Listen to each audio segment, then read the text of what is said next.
આજે આપણે પ્રકરણ 3 પ્રવાહ વિદ્યુતમાં ઉદાહરણના દાખલાઓ જોઈશું। એમાં પહેલા નંબરનો દાખલો કે 3.1a 3.1a એટલે કે આપણને ત્રીજા ચેપ્ટરનો પહેલો દાખલો। એની અંદર તમને આપવામાં આવ્યું છે 1.5 એમ્પિયર પ્રવાહનું વહન કરતા, એટલે તમને અહીંયા લખવાનું છે, આપણે ઉકેલમાં જે આપ્યું છે એ પહેલાં લિસ્ટ તૈયાર કરતું જવાનું વિદ્યાર્થી મિત્ર।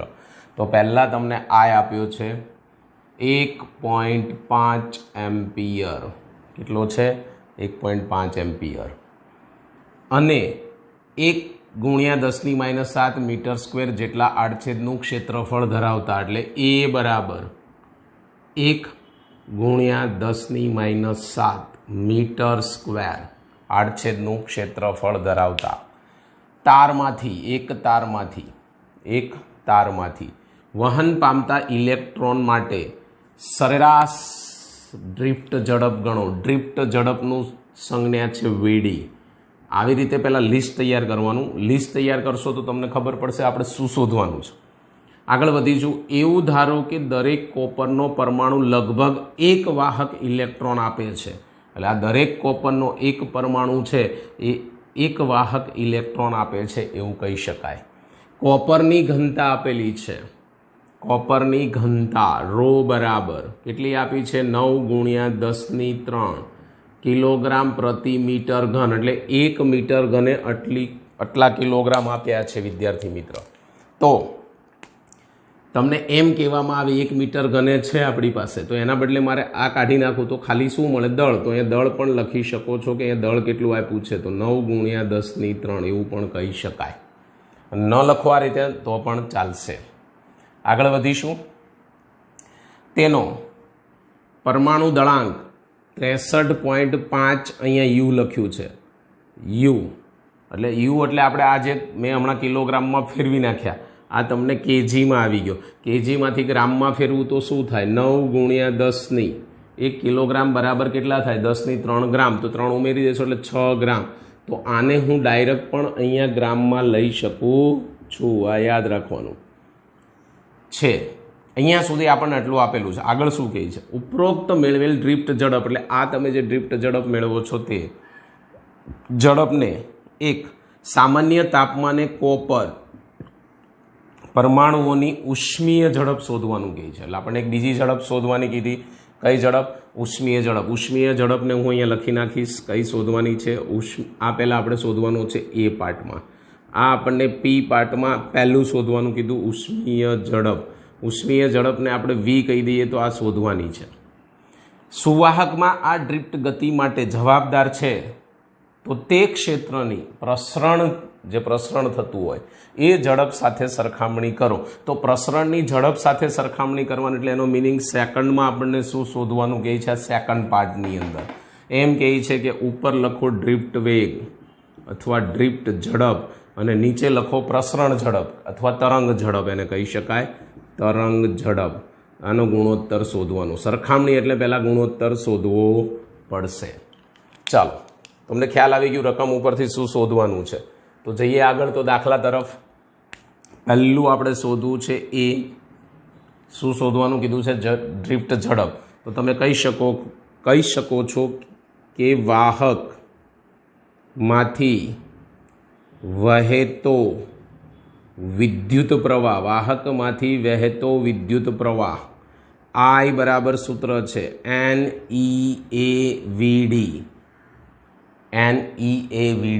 વીડીને કરતા કરીશ ડ્રિફ્ટ વેગ તો શું થઈ જશે I/NEA, શું થઈ જશે I/NEA। I આપ્યો છે યસ, ઈનું મૂલ્ય પણ ફિક્સ છે 1.6 × 10⁻⁹ એ આપ્યો છે યસ, ઈનું મૂલ્ય અહીંયા લખવું હોય તો લખી શકો છો E બરાબર 1.6 × 10⁻⁹ કુલમ।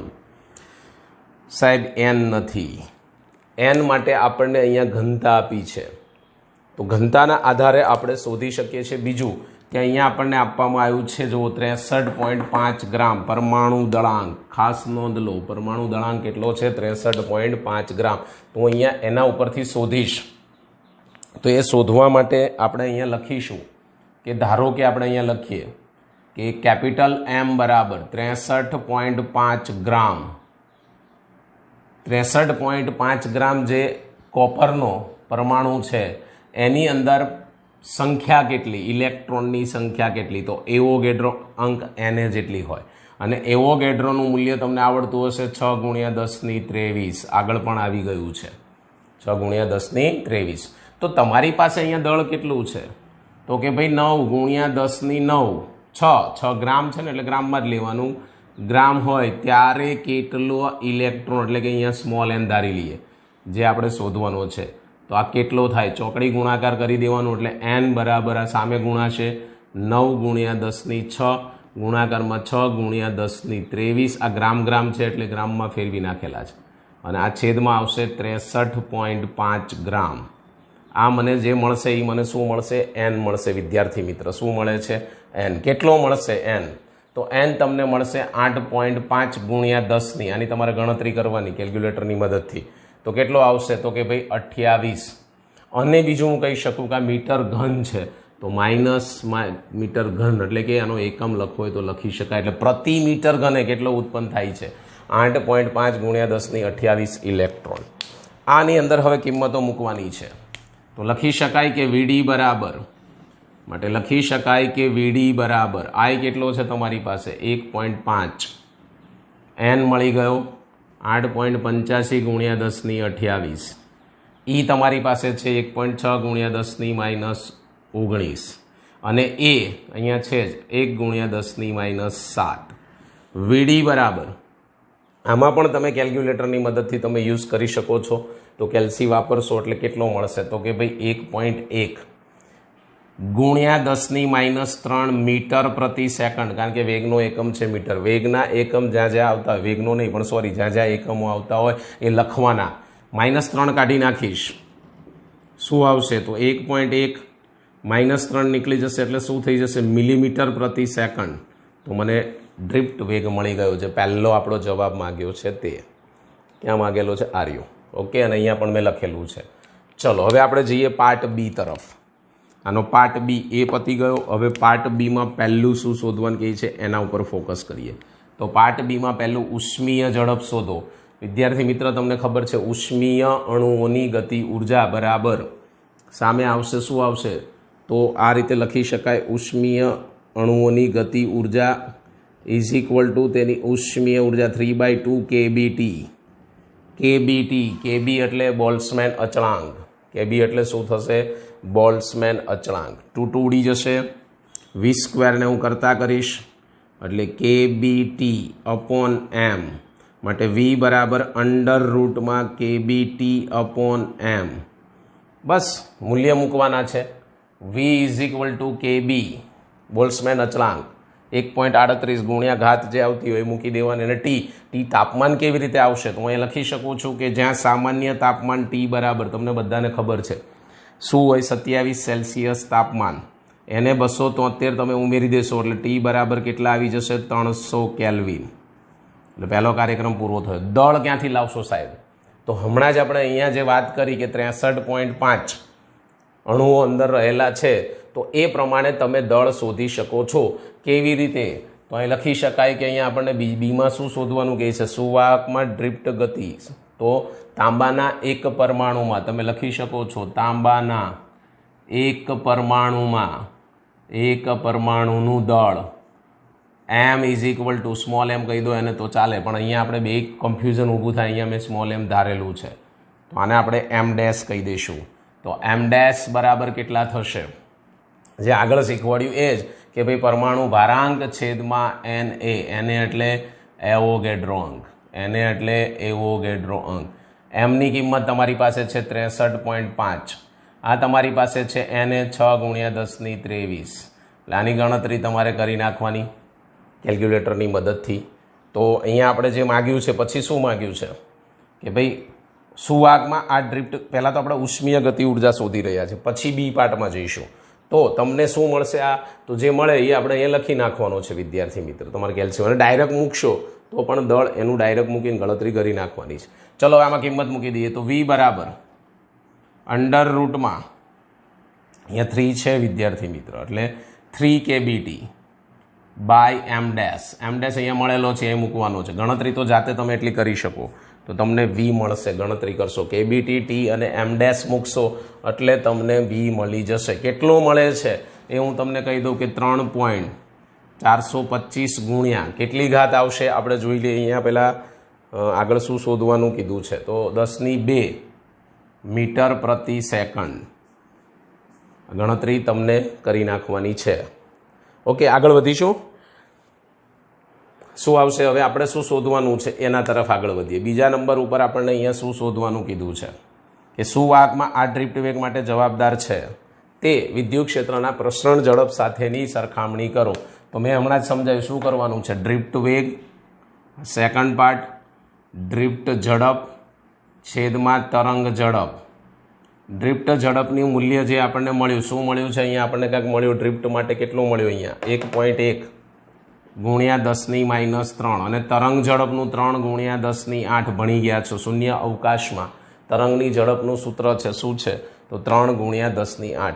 આની પણ તમારે ગણતરી કરવાની છે એટલે તમને 0.36 ગુણ્યા 10⁻11 મળશે.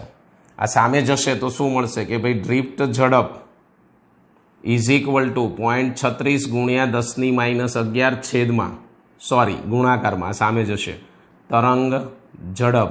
તો આના ઉપરથી તમે શું કહી શકો કે તરંગ ઝડપને એટલા વડે ગુણો ત્યારે ડ્રિફ્ટ વેગ મળે છે. તો હું કહી શકું કે ડ્રિફ્ટ ઝડપ એ તરંગ ઝડપ કરતા કેટલી તો અંદાજે લગભગ 10⁻11 ગણી ઓછી મળે છે. ડ્રિફ્ટ ઝડપ તરંગ ઝડપ કરતાં આટલી ઓછી મળે છે એવું આપણે કહી શકીએ વિદ્યાર્થી મિત્ર. તો આ દાખલો લખી તૈયાર કરવો, પણ આ ખાસ નોંધ લેવી કે જે રકમમાં આપ્યું છે એનો આ રીતે લિસ્ટ પહેલાં તૈયાર કરો, ભલે દાખલો લાંબો થાય. અને પછી જે સૂત્ર આપણે ભણી ગયા છે એ વાહકમાંથી વહેતા પ્રવાહનું સૂત્ર ભણ્યા એ મૂક્યું. પછી આ ગણતરી કરી એન માટેની કેવી રીતે આવી ખાસ સમજી લેજો કે ભાઈ એટલા તો એટલાય કેટલા.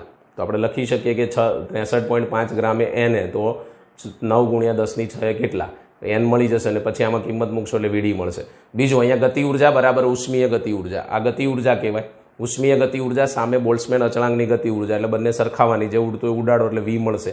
વીની અંદર એમ નથી એટલે એમ પાછો આની જેમ જ શોધ્યો, પણ ત્યાં 1 જ ગ્રામ ઉપર શોધવાનું છે એટલે એમ અપોન એને સીધું લખી નાખ્યું. બાકી અહીંયા લખાય 63.5 ગ્રામે 1, 6 ગુણ્યા 10⁻23 તો 1 ગ્રામે કેટલા, અહીંયા 1 ગ્રામ આવે. ખાલી ગોતવાનું આ જ રીતે, શોધવાનું આ જ રીતે છે. તો એમ ડેશ મળશે, એનું મૂલ્ય તમે આમાં મૂકશો એટલે આ મળશે. અને પછી ડ્રિફ્ટ ઝડપ તરંગ ઝડપ મૂકશો કિંમત એટલે મળી જશે કેટલા ગણું છે. વિદ્યાર્થી મિત્ર, હવે આપણે આ વિડીયોમાં ઉદાહરણના દાખલા 3.2a 3.2 એટલે બીજો દાખલો. પહેલો દાખલો આપણે સમજી ગયા.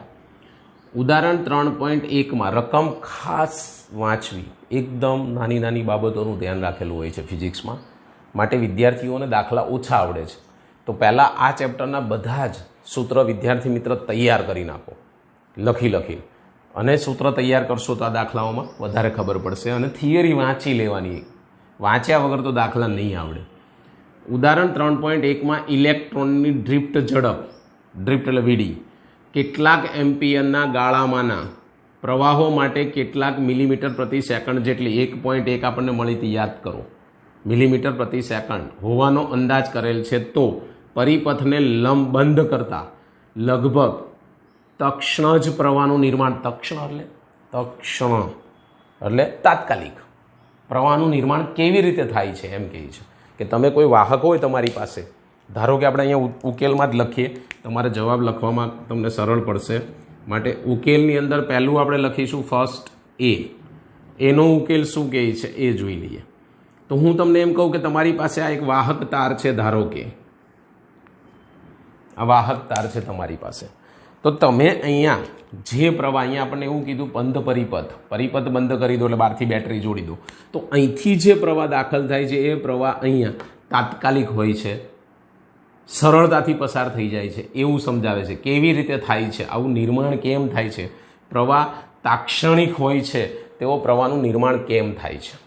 તો તમારી પાસે જ્યારે ધાતુનો ટુકડો હશે કે કોઈ પરમાણુવાળો પદાર્થ હશે તો દરેક બિંદુએ ડ્રિફ્ટ વેગ ઉત્પન્ન થાય. ધારો કે હું આની અંદર બિંદુઓ લઈ લઉં, તમને ખબર છે કે જ્યાં ધાતુનું નિર્માણ થતું હોય ત્યારે શું થશે કે બધા જ બિંદુઓ પર વ્યવસ્થિત રીતે ધન આયનો આ રીતે ગોઠવાઈ જાય છે. વિદ્યાર્થી મિત્રો, ધન આયન ગોઠવાઈ ગયા. તો માટે અહીંથી જ્યારે પ્રવાહ દાખલ થશે ત્યારે દરેક બિંદુએ ડ્રિફ્ટ વેગ સમાન ઉત્પન્ન થાય છે. દરેક બિંદુએ સમાન ડ્રિફ્ટ વેગ મળે છે. ડ્રિફ્ટ વેગ કેવો મળે છે? સમાન મળે છે. ખાસ નોંધ લેવી. બીજું કે અહીંથી જ્યારે પ્રવાહ પસાર થઈને અહીંયા પહોંચે ત્યારે આપણે રાહ નથી જોવી પડતી, કારણ કે ઇલેક્ટ્રોન જ્યારે અહીંથી ગતિ કરીને અહીંયા પહોંચે છે એટલે સીધી અને અથડામણ મળશે. આ પોતે પણ મધ્યમાન સ્થાનની આસપાસ દોલન, એટલે સીધો અહીંયા જશે, પછી સીધો આમ જશે, સીધો આમ જશે, આમ જશે. પણ આ પ્રક્રિયા ખૂબ જ ઝડપી છે. કેટલી? તો 10⁻⁹ સેકન્ડના આંખનો પલકારો આમ કરશો ત્યાં પહોંચી જશે. માટે આપણે તેની રાહ જોવી પડતી નથી. એટલે પહેલા પ્રશ્નનો આપણો જે પહેલો જવાબ છે એનો આ જવાબ આપણે લખવાનો છે. ફરીવાર કહું છું કે આપેલા ધાતુના તારમાં દરેક બિંદુએ ડ્રિફ્ટ વેગ સમાન હોય છે. માટે પ્રવાહનું જ્યારે સર્જન થાય છે ત્યારે તેને એક છેડેથી બીજે છેડે પહોંચે ત્યારે રાહ જોવી નથી પડતી, કારણ કે અંદર ધન આયનો નિશ્ચિત બિંદુ ઉપર ગોઠવાયેલા હોય છે અને બહારથી તમે પ્રવાહ આપેલો છે. માટે જ્યારે તે દાખલ કરશે ત્યારે ધન આયન સાથે અથડાય, પોતાની દિશા બદલે, અથડાય, દિશા બદલે. આ પ્રક્રિયા 10⁻⁹ સેકન્ડના ગાળાની હોય છે, જેથી પ્રવાહને પસાર થવા માટે રાહ જોવી પડતી નથી. આગળ વધીએ બી ઉપર. બી ઓપ્શન શું છે આપણો? Electron drift. અને ઇલેક્ટ્રોન ડ્રિફ્ટ એ વાહકમાં પ્રવર્તતા વિદ્યુત ક્ષેત્રના કારણે અનુભવતા બળને કારણે ઉદ્ભવે છે. વિદ્યુત ક્ષેત્રના કારણે અનુભવાતા બળને કારણે ઉદ્ભવે છે. પણ બળ તો પ્રવેગ ઉત્પન્ન કરે છે, તો સાથી શા માટે ઇલેક્ટ્રોન અચળ સરેરાશ ઝડપ પ્રાપ્ત કરે છે? આવું કેમ થાય છે? સમજીએ કે સરસ મજાનું એક ઉદાહરણ દ્વારા સમજીએ કે આપણી પાસે એક આ ધાતુનો ટુકડો છે. તમને મેં હમણાં જ સમજાવ્યું તે પ્રમાણે નિશ્ચિત બિંદુઓ ઉપર શું હોય? ધન આયનો ગોઠવાયેલા હોય છે. જેવી રીતે હવે આપણે બે પ્રક્રિયા કરી શકીએ, બે રીતે સમજાવી શકીએ કે અહીંથી જ્યારે કોઈ પણ ઇલેક્ટ્રોન દાખલ થાય છે, અહીંથી જ્યારે કોઈ પણ ઇલેક્ટ્રોન દાખલ થાય છે ત્યારે જ્યાં સુધી એ ધન આયન સાથે અથડાશે નહીં, શું કીધું કે ભાઈ જ્યાં સુધી ધન આયન સાથે અથડાશે નહીં, ધન આયન સાથે શું થાય છે ભાઈ? અથડામણ ન કરે ત્યાં સુધી તેને ડ્રિફ્ટ વેગ મળે છે. અહીંયા સુધી મળશે. જેવું અથડાય એટલે એનો ડ્રિફ્ટ વેગ શૂન્ય થઈ જાય છે અને પોતાની દિશા બદલી નાખે. દિશા બદલે એટલે નવેસરથી પ્રવેગિત ગતિ ચાલુ કરે છે. પાછો અથડાશે, પાછી પોતાની ગતિની દિશા બદલશે, પાછો અથડાશે, ગતિની દિશા. આ રીતે અહીંયા પહોંચે છે. તો છેલ્લે જ્યારે અહીંયા પહોંચે છે ત્યારે આનું આપણે સરેરાશ લઈએ છીએ. માટે તે આપણને શું કહી શકાય કે સરેરાશ, અચળ સરેરાશ ડ્રિફ્ટ વેગ પ્રાપ્ત કરે છે. આ એનું રીઝન. કારણ કે દરેક વખતે એને પ્રવેગી ગતિ નથી થતી. અથડાઈ જાય એટલે પાછું શું થઈ જાય છે? નવેસરથી ગતિ ચાલુ કરે, એટલે કે એનો ડ્રિફ્ટ વેગ શૂન્ય થઈ જાય છે અને નવેસરથી ગતિ કરશે. એટલે દરેક અથડામણ વખતે આ પ્રક્રિયા થાય છે. માટે આપણે કહી શકીએ કે આ અચળ સરેરાશ ઝડપથી ગતિ કરે છે. હવે આપણે આગળ વધીશું. તો ઓપ્શન આપણો કયો છે? સી. સીમાં શું પૂછ્યું છે એના ઉપર ફોકસ કરીએ કે ભાઈ સી વસ્તુમાં આપણને શું પૂછવામાં આવેલું છે. ચલો, જો ઇલેક્ટ્રોનની ડ્રિફ્ટ ઝડપ ઘણી નાની અને ઇલેક્ટ્રોનના વિદ્યુતભારનું મૂલ્ય નાનું હોવા છતાં, જો ભાઈ ડ્રિફ્ટ વેગની ઝડપ ઘણી નાની, 1.1 મિલીમીટર પ્રતિ સેકન્ડ આપણે આગળના દાખલામાં જોયું, તો ઇલેક્ટ્રોનના વિદ્યુતભારનું મૂલ્ય નાનું હોવા છતાં શા માટે આપણે સુવાહકમાં ખૂબ જ મોટા પ્રમાણમાં વિદ્યુત પ્રવાહ મળે છે? ખૂબ જ મોટા પ્રમાણમાં વિદ્યુત મળવાનું કારણ શું? તો આપણે કહી શકીએ કે અહીંયા ઇલેક્ટ્રોનની સંખ્યા ઘનતા, ઇલેક્ટ્રોનની સંખ્યા ઘનતા લગભગ નિયર અબાઉટ 10⁻29 મીટર -3 હોય છે. કેટલી હોય છે? 10⁻29 મીટર -1 હોય છે. જો આ ખૂબ મોટી હોય, આ ખૂબ જ મોટી છે, માટે કહી શકાય કે અહીંયા વિદ્યુત પ્રવાહ પણ ખૂબ મોટું મળે, કારણ કે સંખ્યા જેટલી વધારે તેટલું વિદ્યુત પ્રવાહ વધારે મળશે વિદ્યાર્થી મિત્ર. માટે આ ખાસ નોંધ લેવી. ડી ઓપ્શનમાં શું કહે છે કે ધાતુમાં ઇલેક્ટ્રોન જ્યારે નીચેથી ઊંચા વિદ્યુત સ્થિતિમાન તરફ જાય, નીચેથી ઊંચા એટલે તમે અહીંયા એક બાજુ પ્લસ આપજો, એક બાજુ માઇનસ, તો આ ઊંચું કહેવાય, ઊંચાથી નીચા તરફ જાય. એમ અહીંયા કહે છે નીચેથી ઊંચા તરફ વિદ્યુત સ્થિતિમાન તરફ ડ્રિફ્ટ થાય તો શું તેનો અર્થ એવો થાય છે કે ધાતુમાં રહેલા બધા જ મુક્ત ઇલેક્ટ્રોન એક જ દિશામાં ગતિ કરે છે. નીચેથી ઉપર જાય, નીચેથી ઉપર વિદ્યુત સ્થિતિમાન પકડે એટલે ઓછાથી વધારે તરફ એવું પણ કહી શકાય, વિદ્યુત સ્થિતિમાન તરફ. વિદ્યાર્થી મિત્ર એક સમજી લઈએ કે જો વિદ્યુત ક્ષેત્ર ગેરહાજર હોય, વિદ્યુત ક્ષેત્ર કેવું હોય? ગેરહાજર. વિદ્યુત ક્ષેત્ર ગેરહાજર હોય તો શું કીધું? એક મુક્ત ઇલેક્ટ્રોન એક જ દિશામાં ગતિ કરશે? ના, અસ્તવ્યસ્ત એટલે જુદી જુદી દિશામાં, કંઈ નક્કી ના હોય એનું કઈ દિશામાં થાય. અસ્તવ્યસ્ત, બરોબર. અસ્તવ્યસ્ત એક જ દિશામાં ગતિ થતી નથી. કેમ એવું? અને તમે બહારથી કોઈ વિદ્યુત ક્ષેત્ર આપેલું નથી, સમજજો. અહીંથી તમે દાખલ કરો, અહીંયા અથડાય, આ પોતે ત્યારે શાંત બેઠેલા હોય છે. આ ધન આયનો પોતાના મધ્યમાન સ્થાનની આસપાસ દોલનો કરતા નથી. આ યાદ રાખજો, પોતાના મધ્યમાન સ્થાનની આસપાસ દોલન કરતા નથી. માટે જ્યારે અહીંયા અથડાશે એટલે એના ગતિની દિશા બદલાશે, અથડાશે ગતિની દિશા બદલાય, અથડાય ગતિની દિશા બદલાય. એટલે આનું સરેરાશ કરો એટલે 0 થઈ જાય. આ છેડેથી આ છેડે કોઈ ઇલેક્ટ્રોન જતો નથી એવું કહે છે. ક્યારે? જ્યારે વિદ્યુત ક્ષેત્ર ગેરહાજર હોય ત્યારે. માટે તેની ગતિ કેવી હોય? અસ્તવ્યસ્ત, એક દિશામાં હોતી નથી. પરંતુ તમે વિદ્યુત ક્ષેત્રને હાજર કરી દો, વિદ્યુત ક્ષેત્રને, જવાબમાં તમારે ના લખવાનું છે, પહેલાં શરૂઆત અહીંથી નાથી કરવાની કે ના ભાઈ આવું ના શક્ય હોય. પછી આ સમજાવવાનું કે ભાઈ વિદ્યુત ક્ષેત્ર હાજર કરી દેવામાં આવે, એટલે કે આને બહારથી બેટરી જોડી દેવામાં આવે, પ્લસ માઇનસ બેટરી આને જોડી દો તમે. શું થશે? તો વિદ્યુત ક્ષેત્ર હાજર હોય ત્યારે શું થાય? બધા જ એક જ દિશામાં ગતિ કરશે, બધા જ એક જ દિશામાં ગતિ કરે છે. તમે અહીંયા જોઈ શકો છો, પૂછવામાં આવ્યું એક જ દિશામાં, તો ક્યારે ગતિ કરે? તો એવું કહી શકાય વિદ્યુત ક્ષેત્ર હાજર હોય ત્યારે એક જ દિશામાં ગતિ કરે. વિદ્યુત ક્ષેત્ર ગેરહાજર હોય ત્યારે ગતિ થતી નથી એક દિશામાં. આગળ શું બે ક્રમિક અથડામણ વચ્ચે ઇલેક્ટ્રોનનો પથ, પહેલું વિદ્યુત ક્ષેત્રની હાજરીમાં અને વિદ્યુત ક્ષેત્રની ગેરહાજરીમાં, વિદ્યુત ક્ષેત્રની હાજરીમાં સુરેખ હશે. તો સમજી લો પહેલાં કે જ્યારે ગેરહાજર હોય, કોણ હોય? વિદ્યુત ક્ષેત્ર ગેરહાજર હોય. જવાબ, જ્યારે વિદ્યુત ક્ષેત્ર ગેરહાજર હોય છે ત્યારે તેની ગતિ સુરેખ હોય છે. વિદ્યુત ક્ષેત્ર ગેરહાજર હોય, વિદ્યુત ક્ષેત્ર ગેરહાજર હોય ત્યારે સુરેખ ગણવામાં આવે છે.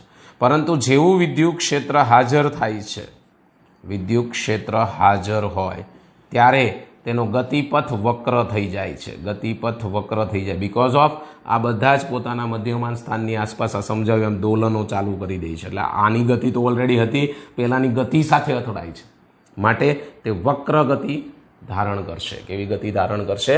વક્ર ગતિ. આ મિત્ર થિયરિકલ છે, પણ જો આની અંદર ઓપ્શન આપ્યા છે તો આવી રીતે નીટમાં પણ આ રીતે પૂછાઈ શકે. બીજું કે આપણે આ બુક NCERTની છે, એટલે આ MCQ પણ, આ દાખલાઓ પણ ખાસ કરવા એ પણ પૂછી શકે. આ યાદ રાખજો.